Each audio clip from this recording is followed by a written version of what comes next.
get the party started. So today we are going to talk about mastering online lead generation. And this is something that I'm deeply passionate about. This is a topic that I've spent years studying. I actually used to own a chain of restaurants. There were 7 restaurants, and I really spent years figuring out how to create a massive online presence for our restaurants and then turn that online traffic into visitors into our restaurants. So when I got into real estate in 2017, that actually paired pretty well to what we do in real estate with generating leads and then turning those leads into people we're going to meet with and do a transaction on. And so we were doing Facebook ads like, way back when you could still do all sorts of targeting stuff that you can't do anymore. And it's been really cool to kind of watch the digital advertising space change over the last 8 to 10 years. It's been really dynamic. There's a lot more changes coming as well. But today we're going to talk obviously about the real estate specific side of online lead generation. Our team, so we're a pretty decent sized team. There's 20 of us in our organization. We invest close to $50,000 a month into online leads, which is a staggering amount of money if you think about that for just a minute. Our lender partner pays for half of it, so that helps a little bit. But we put our money where our mouth is on this. Like, we are daily practicing what I'm going to go over with you today and what Austin's going to share with you as well. And if you can dial in your online lead business, you can really control how many transactions you're going to do. If you have a sphere, that is awesome. Like, sphere business is super important. That should always be your bedrock. That should be your foundation. But it's really hard just to scale sphere. Like, Austin, you moved from Missouri, a year ago? Yeah. And when you move halfway across the country, you probably don't have much of a sphere, right? No, I absolutely do not. So we're getting there. Become an option for someone like Austin where, hey, he needs to build some past clients and he needs to build a sphere and get to know people in his market. And then he can maybe, balance that out a little bit more. But online leads give somebody like Austin or a team like ours a way to scale relatively rapidly. You're paying to play, but online leads convert exceptionally well if you do a few things really, really well as the operator, as the lead converter, and also as the team leader. So today we're going to unpack that all for you. Just to give you guys a little background, my name is Mike Novak, part of Real Brokerage. I'm the team leader for the Novak real estate team. My wife and I own this team together. We are part of Real Brokerage. I'm an actual producing agent. I'm not just some recruiter that sits in an office and talks about some bullshit theories. I actually get out there and I practice it myself. I trained and built our ISA team here, and I've gone through a ton of ISA coaching as well. Austin is a brother of mine. He's at Real. He's on our team as well. Austin, put it into your own words, man. Fill people in on who you are.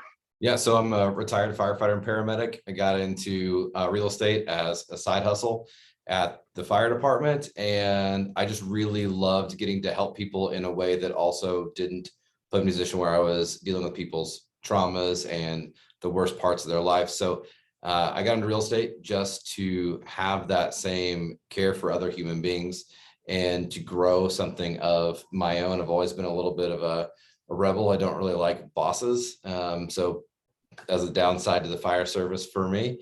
But I love social media, anything doing video or anything along those lines. We relocated out here, just a little over a year ago. And I think this is a great topic to talk about because outside of social media and outside of video, the majority of my business has been from online leads. And I do also want to say for those of you guys that are really big into your sphere and you're like, I don't really play with online leads.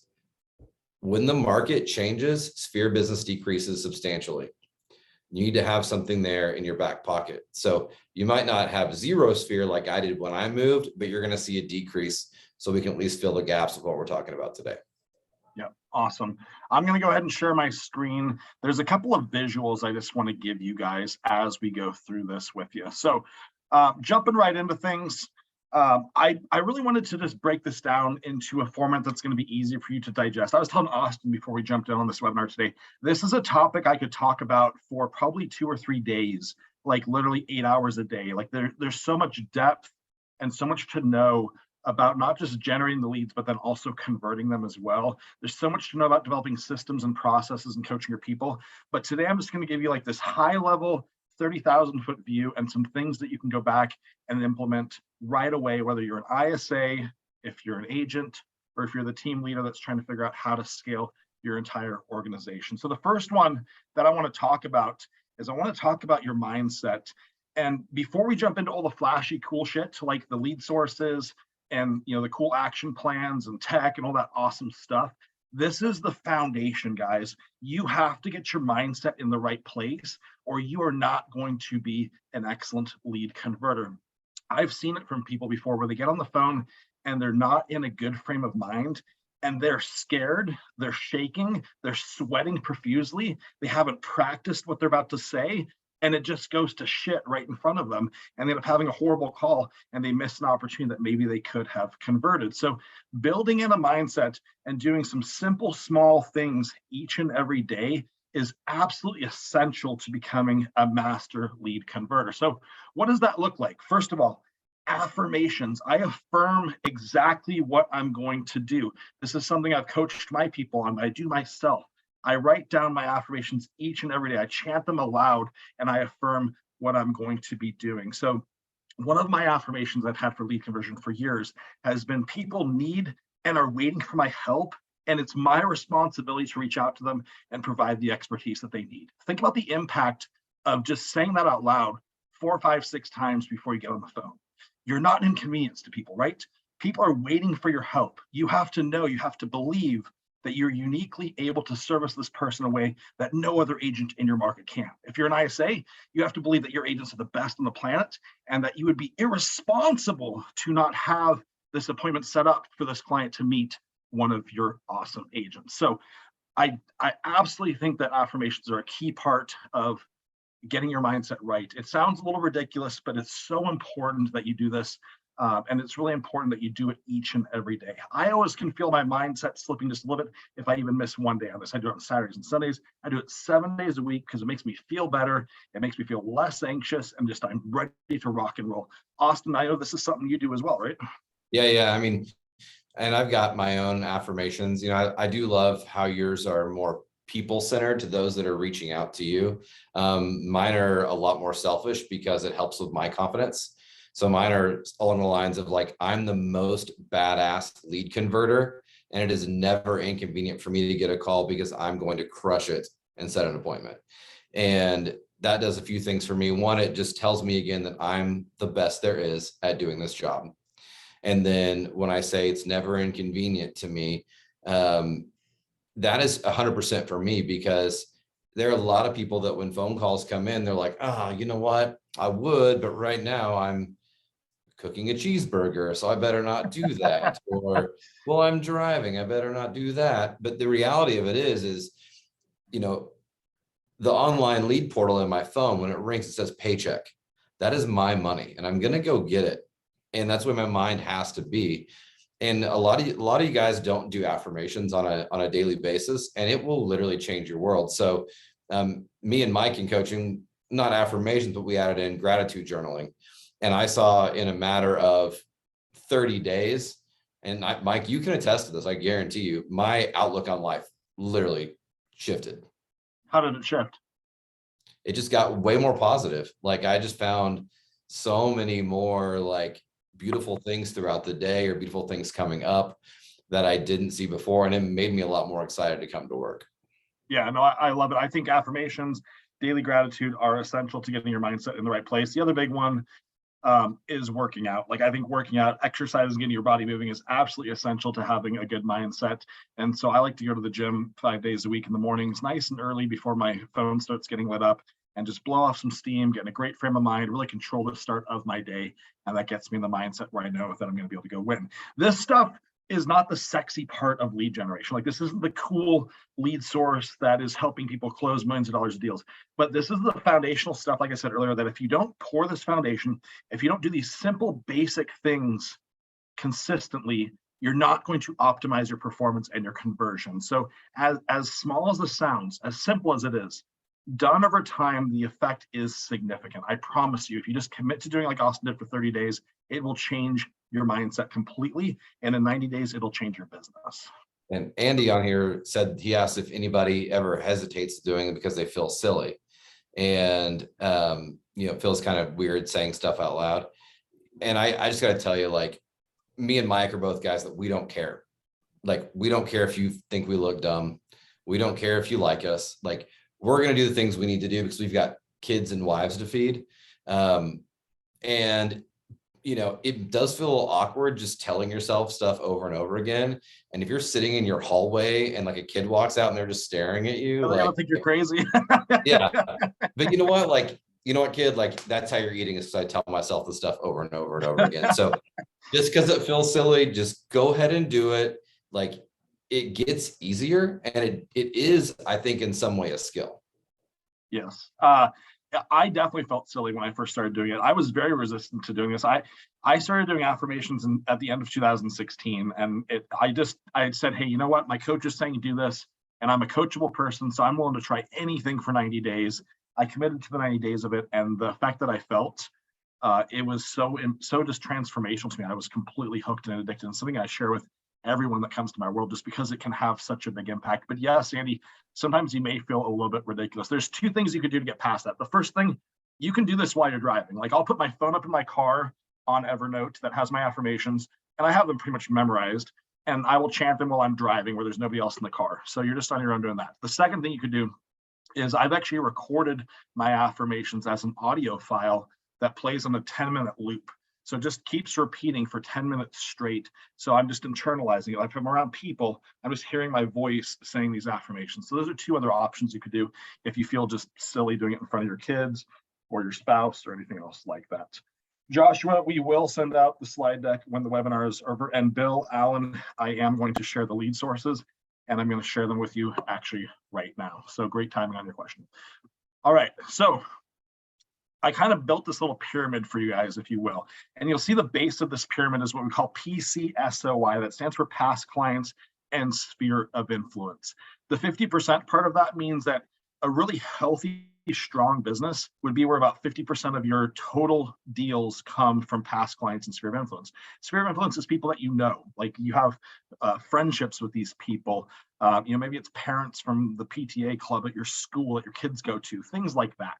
The second one above it is PPC, which stands for pay-per-click. So this is things like Google and Bing, where people type in homes for sale in Everett, Washington, and your website comes up and it's got a list of homes in that area. It's called an IDX enabled site, and they're able to see in real time the houses that are available. When they click on it, you capture their information and you work to convert those. The third and the top of the pyramid is what I call Zillow and Realtor, or otherwise known as portal leads. So these are the most expensive, but the most easy to convert leads on the planet.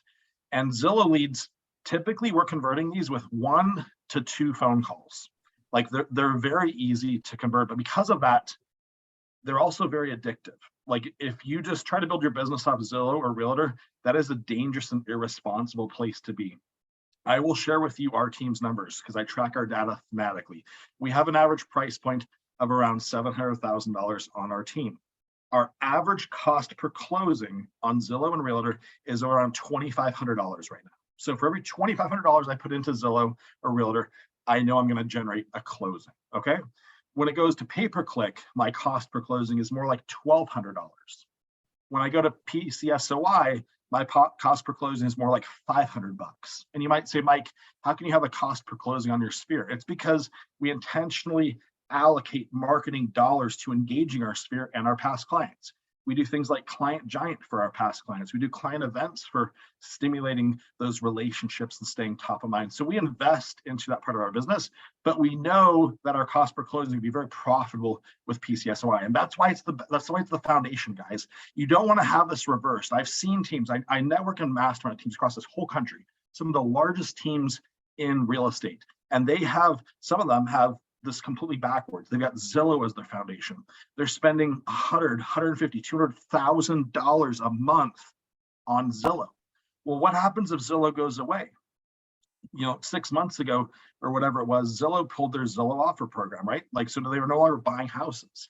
They could change their model at any point. There's been Zillow Flex going on where you can't buy leads in certain markets. You can only be a flex partner. So you are really running a dangerous and an irresponsible business if you have that as your base. It's also super expensive on a cost per closing basis. So you're not going to be nearly as profitable. If you blend these three things together, your cost per closing is going to make a lot of financial sense for you. So these are the big sources that our team uses. When it comes to pay-per-click, We use Sierra Interactive, that's our CRM, and that's where we send most of our pay-per-click traffic to.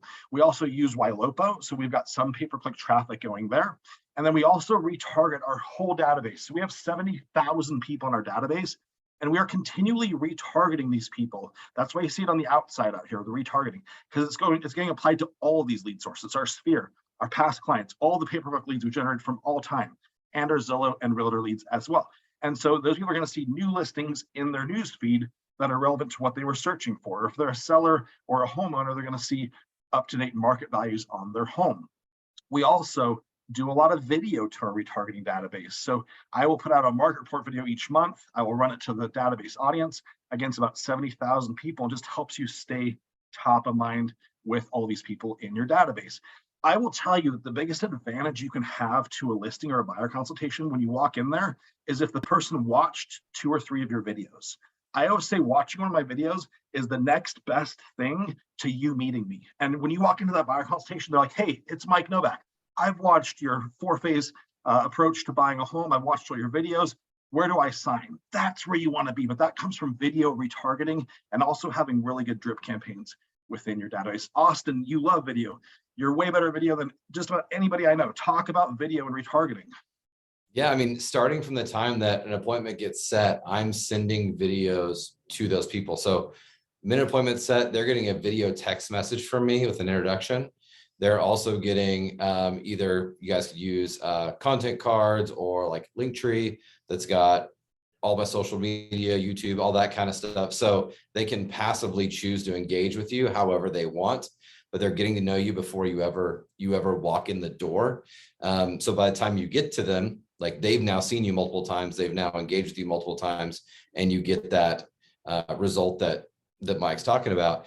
And if you haven't met with them yet, and you stay in front of them, and a lot of you guys could use tools like HomeBot, for example, is a great one to send out videos to people within your database. Obviously, most CRMs now have that out there, but people being able to get face-to-face is insanely important in this day.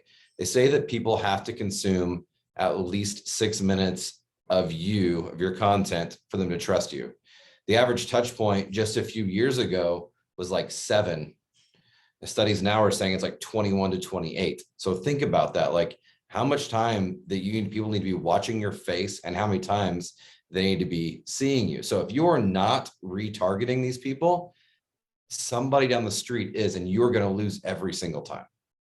Yeah, no, I love it. Like it really builds not only the trust that you talked about, but also the authority. Like when people can tell that you know what you're talking about before they even meet you, that just elevates the outcome of that meeting that much further. So again, just to be super clear, our team's lead sources, I'm just making it very clear what ours are because I know everyone wants to know. Ylopo, pay-per-click, which means we use Sierra Interactive as our CRM and our landing page, and then Realtor and Zillow, and then PCSOI. Those are the big ones we use, guys. I have not seen big success when it comes to generating seller leads online. I've tried it a lot. In fact, I've generated over 10,000 seller leads, but I've seen the conversion rate be very low. I've tried it with pay-per-click and some other systems as well, where people Google the value of their home, you have a landing page come up, and then you capture their home address and their email, and you try to convert them that way.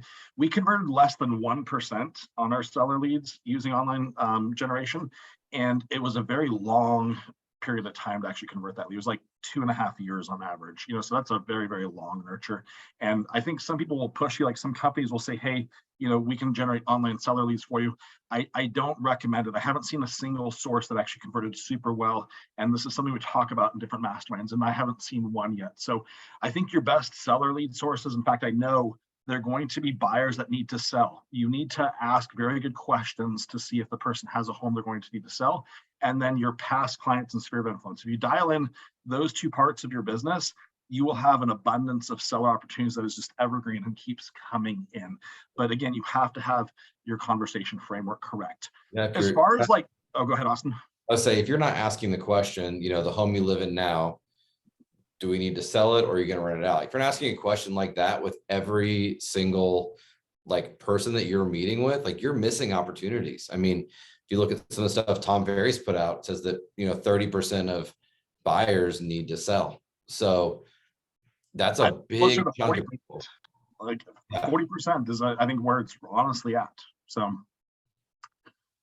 okay. So the other thing I wanted to mention is just how long does it take to close these leads? And the answer is it really varies on the lead source. So pay-per-click is going to be a longer time period to close from when the lead comes in, its inception, to when it turns into a closed transaction. The average nationally is about 15 months. And some of our stuff, we're still converting 3 to 4 years later. So you won't know your true return on investment on pay-per-click unless you're running like a 4 to 5 year kind of rolling history of it, if you will. Just because some of these leads convert way further out than you thought they were going to, which requires having a really good nurturing system, of course, that we're going to talk about. I've seen that about 1% of pay-per-click leads convert within the first 90 days if you are really good at what you're doing. Like if your lead conversion is dialed, if you're calling these people as well as texting them, you can expect about 1% in that first 90 days. When it comes to Zillow and Realtor, our Zillow average time frame is about 50 to 60 days. So from when they come in to when they close, that's pretty dang fast. And that's, again, something that makes those type of leads pretty addictive, is just what I call the cash conversion cycle. I put $1 in, I get it back pretty quick. Ooh, that feels pretty good. I just got an easy sale. Let's go do it again. Now we're playing a slot machine, right? So you gotta be careful on that. Realtor.com is like kind of in that 60 to 120 day range, typically a little farther out than Zillow, but not by much. I know, Austin, you've converted a lot of Realtor stuff in 30 days or less, so you've had good experiences. Yeah. Yeah, Realtor, when the phone rings and it's Realtor, like, I don't care if I get it. If it rings twice and it goes away, I mean, the ISA's got it, like, I guarantee that's money in my pocket. And it does get you it gets you super pumped up because they're fairly easy to work with. And I kind of wish we could have got on here and said, we have this magical lead source that no one's known about, and give that to you guys. But the fact is, like, the more you get to know me and Mike, we really keep shit really pretty simple, I think, in most aspects of our lives. And as long as you're fast to the phone, you're going to be fine with those Zillow and Realtor.coms. As long as you will continually follow people, you'll be good at PPC down the road. But you've got to dial in those things to make those systems work. Can't say people have told me, oh, Realtor's junk. It's junk. They're bad leads. Okay, but do you answer the phone in the first 10 seconds? Like, what you're doing with those leads makes or breaks whether it's worth your money or not. And right. For us, Realtor and Zillow are just gold. So in our market, Realtor.com goes to 2 different teams for the type of leads that we generate with them. Some markets just goes to 1, and our market goes to 2 different teams. So there's a complete jump ball. Whoever picks up the phone first, that team gets the opportunity. Austin, how hard is it to actually get one of those leads on our team? Dude, those ISAs, my phone will read paycheck and it goes away. Like, they're hard. So on our team, we have it programmed where everyone that's eligible for that lead source, all of their phones ring at the exact same time. Whoever presses 1 first gets the lead.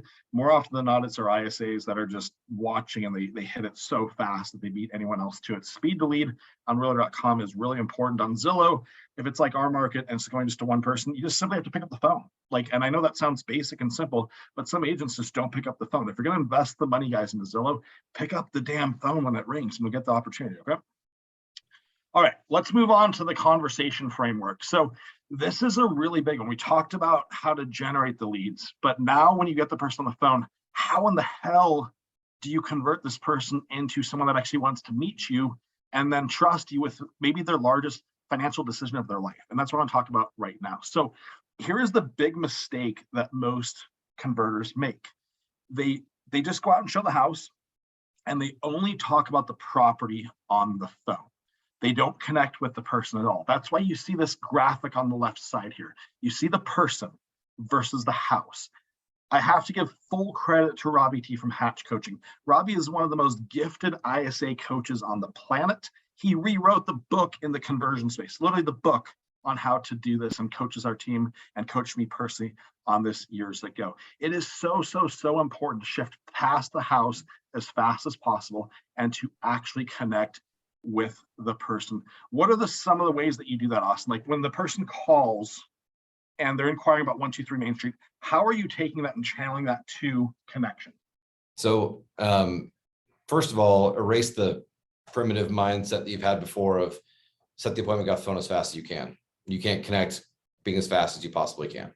You have to invest time with these people. So when they call me and they say, hey, I'd like to go check out 123 on Main Street, I'll be like, awesome, let me pull that up for you. Hey, Mike, listen, while I'm getting to my MLS and looking this stuff up, like what really got you into looking at houses on Zillow in the first place, man?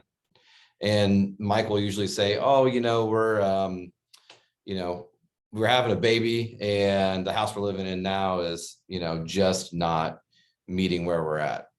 And so we've now literally went from this house of 1 Main Street, and we started the conversation of their house they have now is too small. They're having a new kid. So we've went from property to motivation, which is number 1 on there. Yeah, awesome. That's the exact same thing I do that I coach our team to do. Just shift past, use the stalling technique that Austin shared with you. Austin, while I'm pulling up that home in the MLS, tell me more about what had you thinking about making a move. And then just shut up and let them answer that question, start talking. When they start talking and you start listening, that's when the conversion game starts winning. You cannot be the one that's talking all the time. You have to ask a great question, and it has to be an open-ended question that invites them to start sharing with you. When they start sharing with you, they start trusting you. When they trust you, now you're building a relationship, and that's where the magic happens. So that's the way I recommend getting to motivation. And notice I'm not asking them a yes or no question. That is so important, and it's something that most people miss. A lot of people just say, did you like 123 Main Street? Or would you like to go take a look at 123 Main Street? And that is completely closing the opportunity to have a real conversation with this person. A lot of coaches say, hey, you need to memorize a script. And we disagree with that. You don't need a script. You need to ask great questions. You need to understand these concepts of how to connect with people. And then you need to have a human conversation with people where they feel heard. If you're just going down a checklist of questions, people are going to feel transactionalized. When you transactionalize people, that is not building a relationship. You have to realize at the end of the day, yes, we're generating online leads, but we are generating relationships. And so that framework is so important. So we covered motivation, their story. Why are you thinking about making a move? Why do you need to buy a new house that's got more square footage? When you start asking those questions, when Austin tells me that he's needing more space, I don't want to just move on to my next question. I want to ask Austin, okay, Austin, great. It sounds like you're going to need some more space in your next home. Tell me why more space is important to you, right? Yeah. I'm restating what he just told me. It's called rephrase and reflect. And then I'm asking another clarifying question. Help me understand why that matters to you. And maybe they're going to share something like, hey, we're actually pregnant, we're having a new baby. Boom, we've got some massive motivation all of a sudden, right?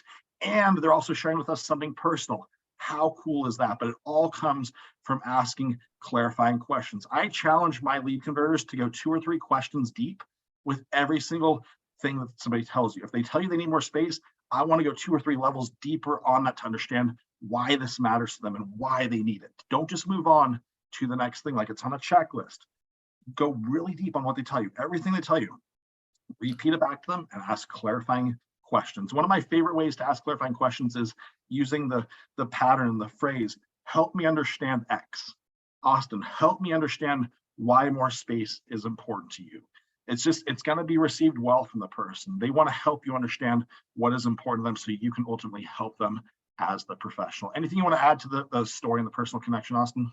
Yeah. So one of the things I love about going 2 or 3 levels deep, if you are on a team or you're running a team where you have like an ISA department or the people will set appointments for you, it is a lot better to go sit down with somebody for a buyer's consultation when you have a recording of a phone call where someone has dove really deep into the situations, because then you come armed with all the information you could ever want versus you're meeting Timmy at 2 o'clock and he wants to get a bigger house. Right. It sets you up to be able to, you're even able to be more compassionate because you already know a little bit about what's going on.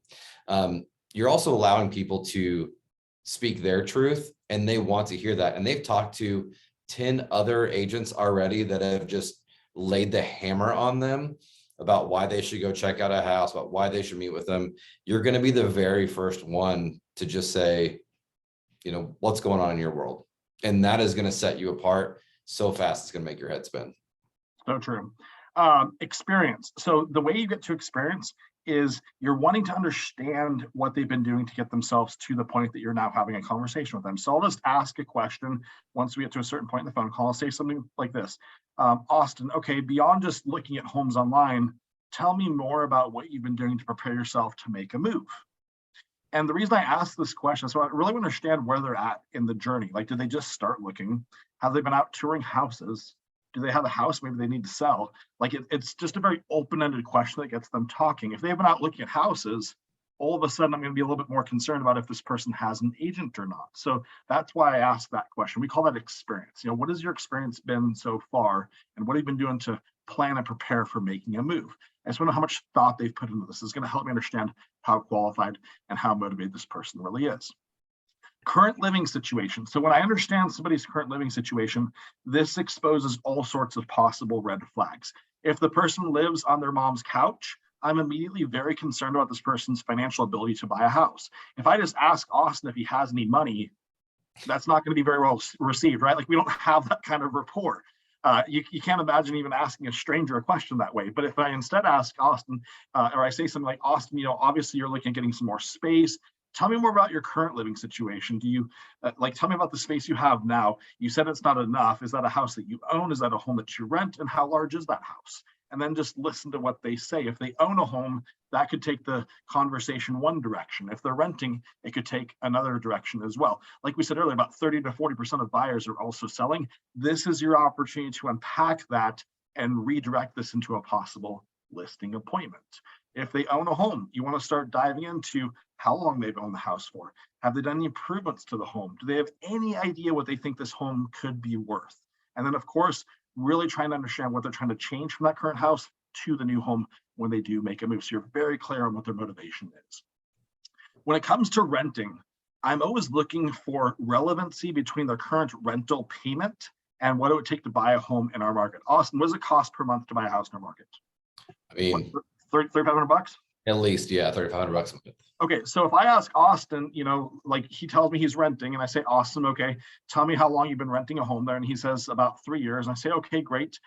You know, about how much do you pay per month on rent? If he says $1,200, I've got a big red flag all of a sudden, because we know that $1,200 you can't buy a house in this market. So I then would have to challenge his thinking on payments, but you can't unpack that if you don't ask the questions to get there. Is there any other way that you do that, Austin, that you want to share with people?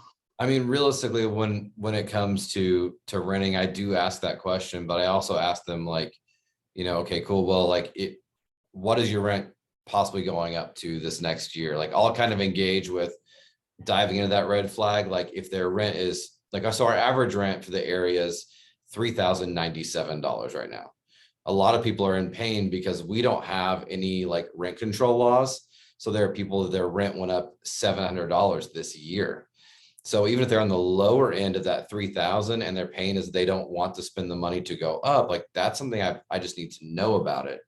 But a lot of it is just developing through the conversation. As you're diving 2 to 3 points into these things, the natural doors are going to open for you to push further and have a deeper conversation. It really only becomes a sticking point when you ask it when there's not been any type of transition. Yeah, you have to ask these questions when you're far enough into the call where they've trusted you with sharing who they personally are. That's why their story is above this part of it. When someone tells you the rent payment is way below your market price to own a home, it's okay to just be a truth teller. Like, in fact, that's what you should do. You should just ask clarifying questions. Okay, Austin, I understand that you're paying $1,200 a month right now for rent. You know, in our current market, we're seeing most houses are going for around $700,000, which comes out to right around $3,500 a month for their payment after you put in taxes and insurance. Is that a payment that you would be comfortable with? See, and that's where you could very easily get the guy go, oh yeah, actually, you know, the house was owned by my dad. I've been living there for a long time. Yep. He wants to rent to somebody else. And, you know, now I'm 45 years old and I want to own my first house. Yep, nailed it. You don't just give up because they tell you a crappy rental amount. Challenge the thinking and be a truth teller, and you're going to get a great outcome out of that. Agency, like, just making sure the person doesn't have an agent is important, but I will only ask that question if their experience up to now is giving me some kind of red flag. Like, if they've been out touring houses, I will ask them if they've been working with an agent. And if they've been working with an agent, I'm going to ask them if they're committed to working with that person, if they signed an agreement with that agent. If they haven't, that is not that person's client. That's that person's lead. And it's fair game for you to go grab and take in our market. So I will always challenge them thinking if they have not signed an agreement with that agent, that they should interview multiple people. And I'll ask clarifying questions if experience and track record matter to this person. Because for most people, those things do matter. I already know the answer to that question.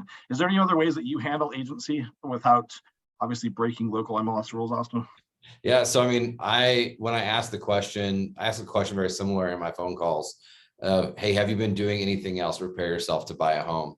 But in that, I actually lead the client a little bit. And I say, have you went out and gotten pre-approved with a lender yet? Have you already picked out a real estate agent? Have you been touring homes? Like, have you done any of those things? And that's where I pick up the red flag. Like, I don't want to leave it generic enough where they're like, oh yeah, we looked on Zillow, and, because I don't in any way, I'm sorry to be like counterculture here, but I don't believe that buyers are liars. I just think that sometimes things slip their mind. And so if I give them those options of things in that question, then I'm more likely to get the answer that it's the answer I want, whether it's good or bad, honestly. Right. And sometimes we ask shitty questions, which doesn't give us a clear answer, right? Like we didn't ask a clear enough question of the person, so they didn't think about what they'd already met with another agent or something like that. So ability and red flags, we just want to make sure the person is financially qualified to buy the house. When you ask these questions, again, is really, really important. You have to make sure you're in rapport. Typically around 6, 7, 8 minutes into the phone calls when I get to this point. The red flags, like in our team, we've identified about 8 red flags that are concerns that if this person has a red flag, we will halt on meeting the person and we'll instead hand them off to our lender to further qualify before we tie up an agent's time. So some of those red flags could be unrealistic payment expectations, having zero money. That doesn't work in our market. Like the zero down program right now has a super high interest rate. It doesn't make financial sense for most people. Typical things like that. Like if they just went through bankruptcy, just if they've changed jobs a lot, if they're self-employed and they haven't been there very long, or if they show like a net operating loss in their taxes and they're self-employed, like a lot of self-employed borrowers do, things like that. We will then introduce our lender partner. And at that point, we'll wait to set an appointment until we have further clarification on whether this person is qualified or not. I will tell you though, we do not wait to meet people until they are approved. We just look for these red flags. If the red flag is there, we then wait. If you wait to meet with everybody until they're approved, you're going to miss out on a ton of opportunities, because typically the first agent that meets with somebody and makes an impression on those people and builds a relationship with them is going to be the agent they ultimately work with. So get very good at asking clarifying questions that will let you know if they're actually going to have the ability to buy a house or not. And then identify on your team and your market, what are your red flags that you can come up with. And if any of those show up, that you then instead hand them off to a lender to further clarify. The other one that we have is unrealistic price points. Like we'll try to clarify that price point, challenge their thinking on it, and then we'll see if the lender can push that number up higher for them. If they can't, then it typically doesn't go anywhere. Timeline, we want to know when they're thinking about making a move. If they're 6 months out, we typically won't meet with them unless it's a seller that's thinking about selling like in the springtime or something like that. We want to meet with people that are wanting to do something in the next couple of months, but people generally are not going to tell you what their timeline is unless you ask them a very good clarifying question. So the way I like to do this, I like to say, hey, Austin, I'm curious, if the perfect home came on the market in the next 30 days, would you want to go out and take a look at that home, or would you miss out on that opportunity? If the perfect home came on, would you go look at it, or would you miss out on that opportunity? This gives him a little bit of FOMO, and it makes him really analyze, okay, I think I'd go look at it, or no, I'm way too far out. Like that's just not even a consideration. If you just ask somebody like, how far out are you from when to make a move, they're not going to give you an honest answer because they don't know. Like they're not able to rationalize and think about that. But if you ask this question and they say, I'd go look at it, boom, let's go ahead and set a time to meet. I'm going in for the kill and the close at that point. Anything else to add to that, Austin, on timeline? No, so I love that. I love that verbiage in that question, because no matter what type of person you're talking to, and often when I'm referring to people, I'm using like the DISC analysis. It allows every type of person to either say yes or to say no in their truthful manner. Like as a D personality, I'd be like, Mike, I'll miss out on it. I don't care. I'm not ready for 3 months. Right. I can do that. If I'm a high S personality, I don't want to, I'm like, yeah, Mike, I think I'd be willing to miss out on it because we just got to get things ready. There's ways that question allows for every type of person to respond honestly, and it doesn't make people feel cornered. It doesn't make them feel stupid. So no, I don't really have anything to add to that one. That's literally word for word what I use to gauge where people are at. Yep. Awesome. Home details, just want to get super clear on what they're looking for, and most importantly, why they're looking for that. Typically, we've kind of touched on that when we're looking at motivation, their story. We just bring it back up one more time to make sure that we've got all the details right and make sure we've had a really deep dive into that. And then we'll pick up that conversation actually at the buyer consultation. Game plan. So what is the outcome of this call? Of course, you want to set a buyer consultation. Like for us on our team, that is our proven process. We want to meet with somebody face to face, sit down with them and walk them through the process of buying a home from start to finish, get them up to speed on what's happening in the market, and really do a super deep granular dive into what they want in their next home. What we found is when people take the time to really understand what's going to happen during this journey, the process is a lot smoother for them. Buying a home, guys, can be one of the biggest financial stresses of people's lifetime.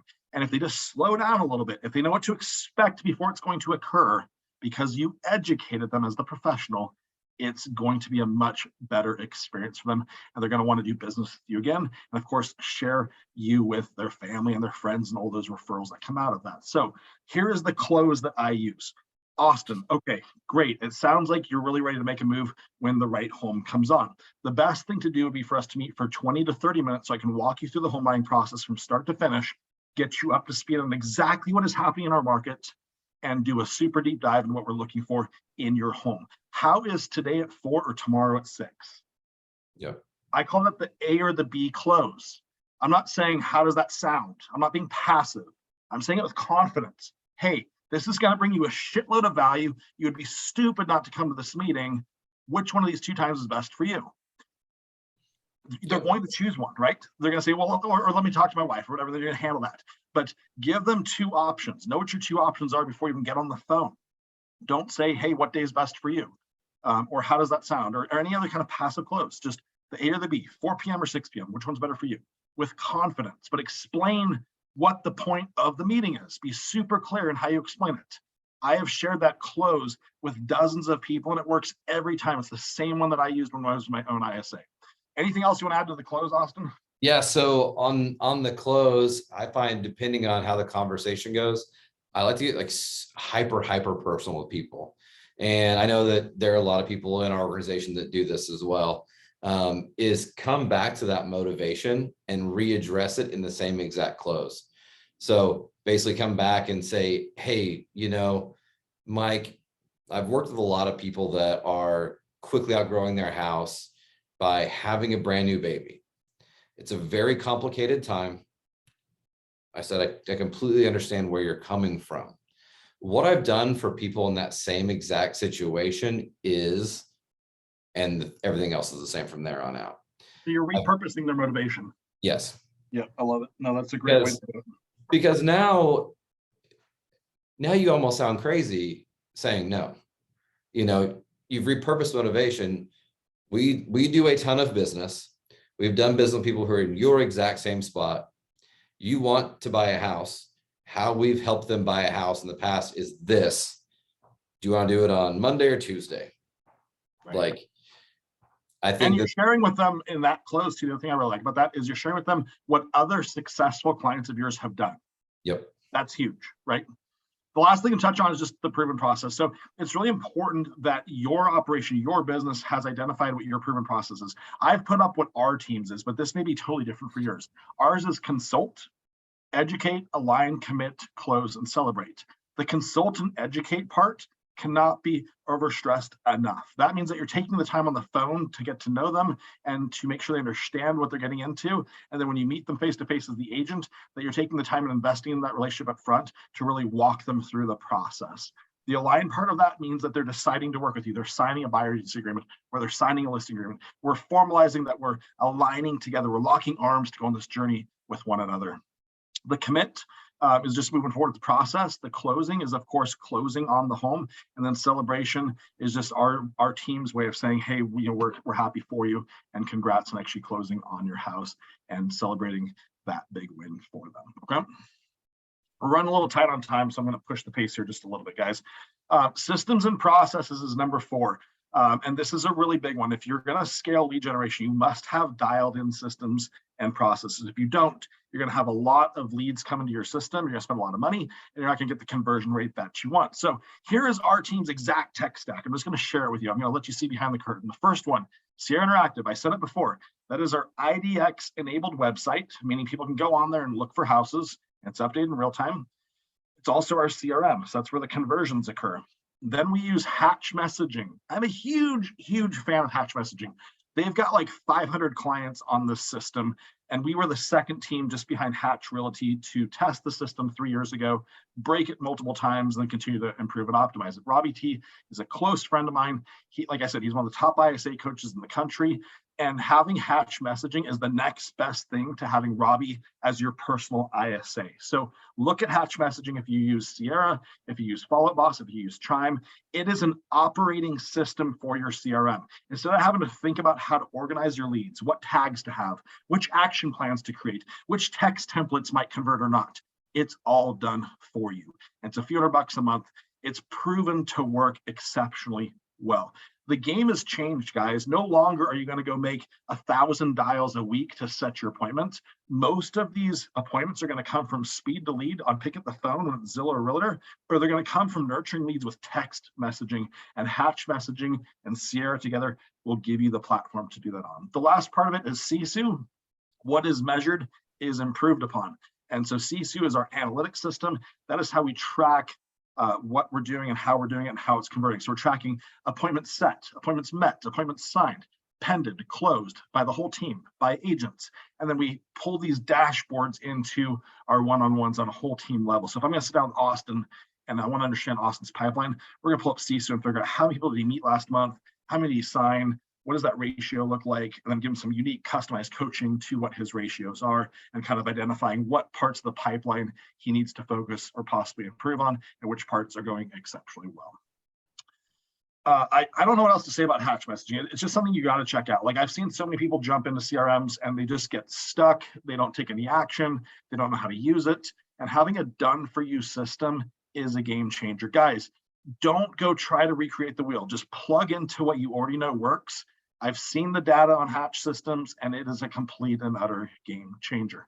The last thing to mention is just developing SOPs for your lead conversion. We call these standard operating procedures. And I love SOPs because it gives people a very clear direction on what our expectations are for every possible scenario that could come up on how we convert a Zillow lead, a Realtor lead. What do we do if the person says they're 30 days out from buying, or 60 days out, or 90 days? What action plan is going to run? All this stuff has to be identified step by step for your team so they understand exactly what your expectations as the leader are. Austin, I know that when you jumped into our world, this was a lot to kind of take in. Anything you want to add to it? I think that Hatch messaging, even, when I was running things on my own 100%, Hatch messaging was a huge benefit. I had leads converting over text message that I never, I hadn't had time to talk to in 3 months. I had clients being followed up with on a consistent basis, and I have to build all that junk out. It was so easy. For the team leaders out there or people that manage, anyone at all, Sisu Analytics is insanely beneficial. Takes the emotion out of everything. You can look at business from, the cold hard facts, the numbers, and make adjustments or create clarity for your people with it. Sierra is insanely robust, I'll say, compared to, I've used Chime and KV Core in the past. I really love our tech stack, and I think it's really beneficial to all of us. The SOPs for everything, guys, it's going to take you some time to hone that in, and that's okay. Unless you're like a non-producing team leader, this is going to be a chore, but I would say just chip away at it as you can, and don't get overwhelmed with it. I'm on the client advisory board for Sierra Interactive. They have 3,500 clients. I will tell you, there is some pretty awesome things that they have developed over the last 2 years, and there's a lot more coming as well. They are pushing out updates and new features on their CRM platform faster than anyone in the industry. So it's pretty cool what they've got coming. Hatch messaging, Robbie and I work very closely on. He's continually optimizing it. Like I said, I've seen the data on it. It is absolutely amazing. And then with Sisu, we were client number 10 out of the 3,000 they have, and we've been really involved in their product as well. So these are 3 companies that we just love. They do a great job, and they listen to good feedback as well. All right, moving on. The last one I want to talk about is developing your habits and your schedule. So your schedule is going to be different if you're an ISA or if you're an agent. If you're an ISA, you're pretty much going to be doing lead conversion all day long, and really managing your day comes down to managing your priorities. So for us, the priorities are kind of broken down like this. We always handle new leads first, we handle our inbox next, and then we handle priority alerts after that. Priority alerts are alerts where a lead takes a certain behavior, like they view a property 5 or more times, they go away for 2 months and come back to the site, they save a property, things like that. We're going to want to review those leads on a list, and then possibly call and text them and try to follow up with these people to see if we can get face-to-face with them or answer any questions that they have. So new leads, inbox, priority alerts, those are the biggest ones. And then we break our lists down a little bit further from that, and we go to A's and B's. A's are people that are going to meet in the next 30 or 0 to 30 days. B's are the 30 to 90 days. And then C's are 90 to 180 days. D's are 6 months or more out. But we work our A's first because we make sure those follow-ups get done on the people that are ready to go, and then the B's after that, and we just work all the way down to the D's. We also break our list down to uncontacted leads, and we segment them by if they're high quality or low quality. High quality is going to be like the Zillow and Realtor.com leads, and we'll put those on one list that everyone can call on the team that they haven't been contacted yet. And same thing with pay-per-click, which would be LQs, low quality leads that have less intentionality behind them. So maintaining your inbox is probably the most important thing. If you're an ISA, like speed to response is really important, whether you're an agent or an ISA. But our ISAs are sitting there with 15 conversations going on at all times. They're just juggling back and forth conversations nonstop. They will often leverage text to get on the phone with somebody. So think about that as well. If you're an agent, I recommend that you role play around 8 o'clock in the morning. And then, role play hard, like 15, 30 minutes and like some hard scenarios, not just an easy kind of call. Then get on the phone from about 8:45 until around 11, following up with people that you have not talked to yet. So these would be your uncontacted leads and people you have not met. They could be your A's and B's also. And then after that, after 11 o'clock, go ahead and start following up with people that you've met with that are clients. Like you've maybe done a go show for these people. Maybe you've signed this buyer and you're just trying to find them a house. Maybe it's a seller you're helping get their home on the market. Whatever it is, make those calls after 11 o'clock because most people are going to pick up the phone before 11. Like 8:30 to 10 o'clock is really the golden hour in the morning. And you want to take advantage of that golden hour with people you have not met with yet. A lot of your clients or those follow-ups you've already met with, they'll respond to you whenever. So they'll usually not even pick up the phone you call, but they'll text you back when you call them. From there, if you're an agent, you've done the unmets, you've then done the mets. The next thing to do is to go meet with clients. So on our team, we set up appointments at 2, 4, and 6 p.m. So 3 opportunities a day, and these are buyer consultations or listing appointments. We run the showing partner model, so our agents typically are not the ones showing houses. These are just new consultation type meetings.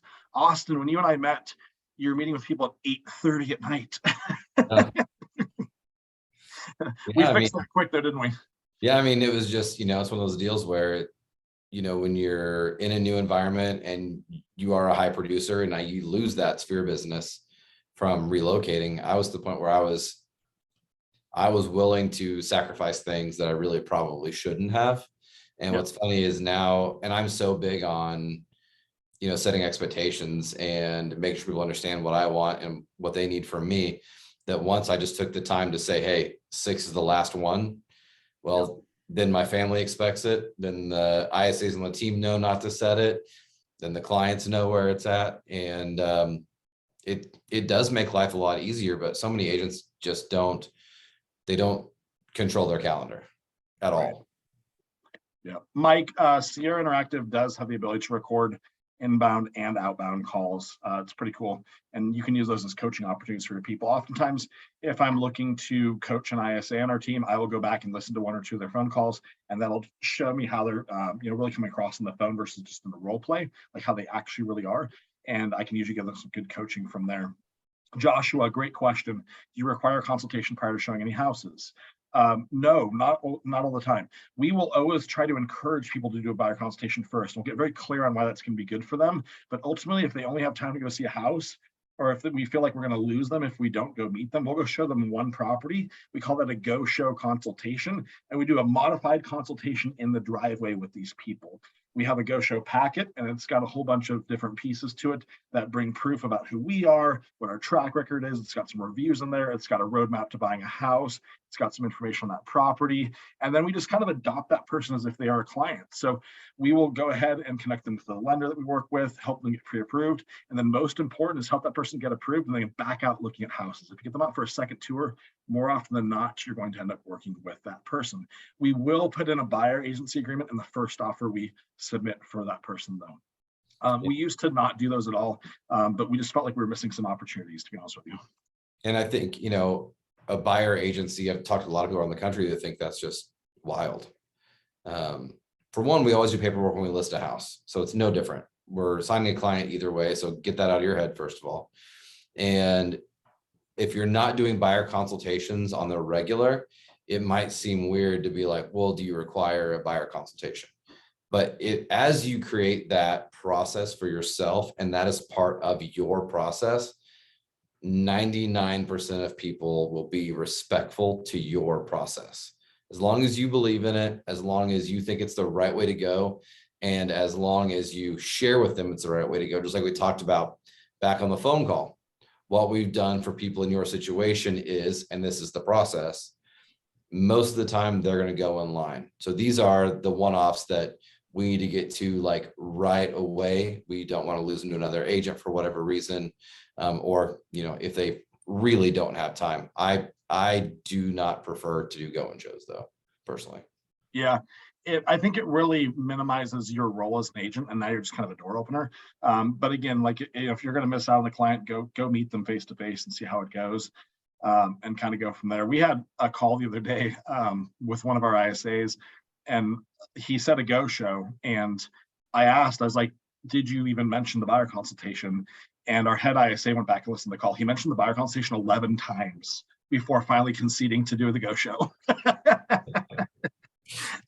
So that's like how much conviction he had and how much he kept challenging this person. But finally, he felt like he was going to lose the person and decided to just set up the go show. And that person's actually pending right now, which is pretty cool.